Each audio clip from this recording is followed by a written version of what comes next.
Hi, my name is Dominique Goven. My position is Channel Marketing Manager at Rockfon. In this session, I am going to lead you through the trends shaping the future of school buildings. To understand the trends that will define the architecture and design of modern schools, we need to learn first about the changing trends and developments in teaching and education. In the past, learning was one-directional, with a strong focus on transporting knowledge and facts from the teacher to the student. Today, we have moved to a more Socratic way of learning. Teaching has become discussing through debates, learning by listening, and learning by doing. The focus is less on facts, but more on what you do with these facts. The academic offering has moved from teacher-centric to learner-centric. This makes the creation of a student-focused environment to one of the main priorities for learning institutions. Students become more responsible themselves for their own learning. The teacher will act as a guide or facilitator in this process.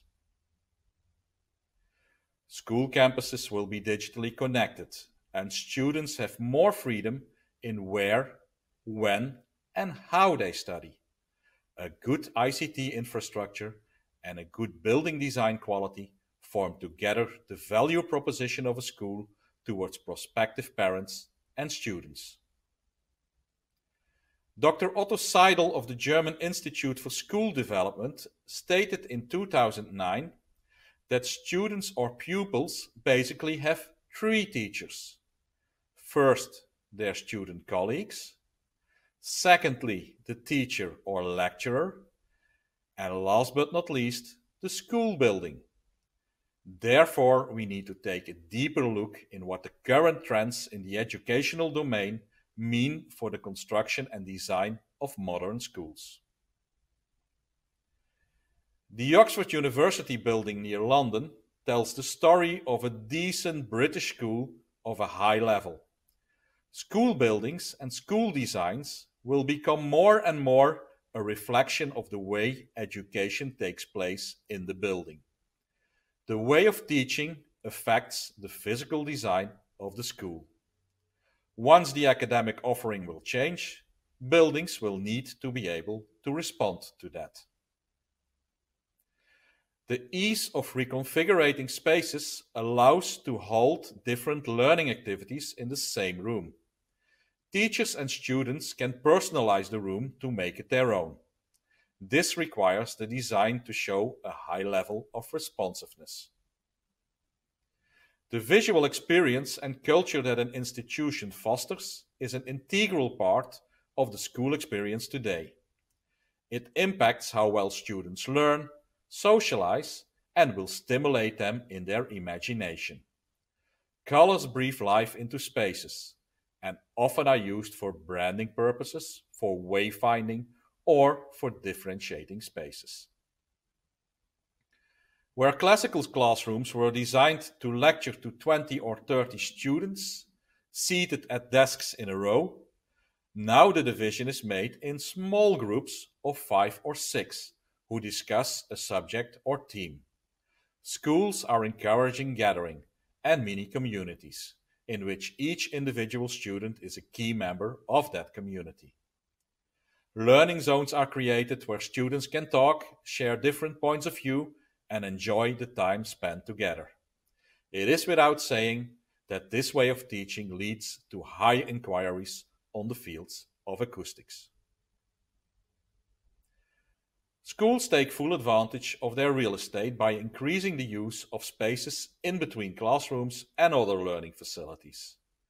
Empty spaces such as hallways and lounges are now shared spaces for interconnection and interaction. Children mentally and physically benefit from healthy classrooms. Extensive use of daylight, clean air, and good speech intelligibility contribute to productive and happy teachers and students that feel well. This leads to improved levels of concentration and performance. No compromise may be made in measures taken to improve the air, the light, or the acoustical conditions. Today's students are avid advocates of the environment and are concerned about what impact their activities have on the planet. It makes sense to provide a learning environment that offers an overall Zen atmosphere, in which environmental friendly building products are used that contribute to BREEAM and WELL building standards. On top, biophilic design gains ground on the architectural scene, including natural elements in the interior or architectural design. Schools are spaces for the wider community, where the general public can come in at any time. A cross-functional space in which lectures and events can be held, or the central library can be used by anyone. By allowing the space to be used throughout the day, owners will maximize the real estate to the optimum, and the space will contribute to a stronger relationship between the town or city and the school. At the moment of recording this session, the effects of the COVID-19 crisis on school design were not very clear. It can lead to minor design tweaks or to whole program shifts. For sure, the reduction of infection risks, the improvement of ventilation systems, the distribution of lockers over the full building, and learning from hygiene and cleanability measures as used in healthcare will be an integral part of the new normal in school design.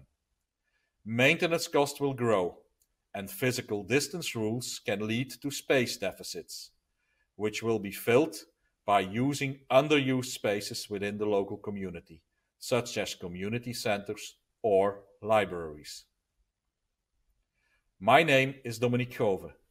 I thank you for listening, and I hope you enjoyed this session. If you feel the need to discuss the future of school design with us and explore how Rockfon can help you, please feel free to contact me or one of my colleagues in your local country. And do not forget to explore the other interesting stuff on Rockfon's website. Thank you.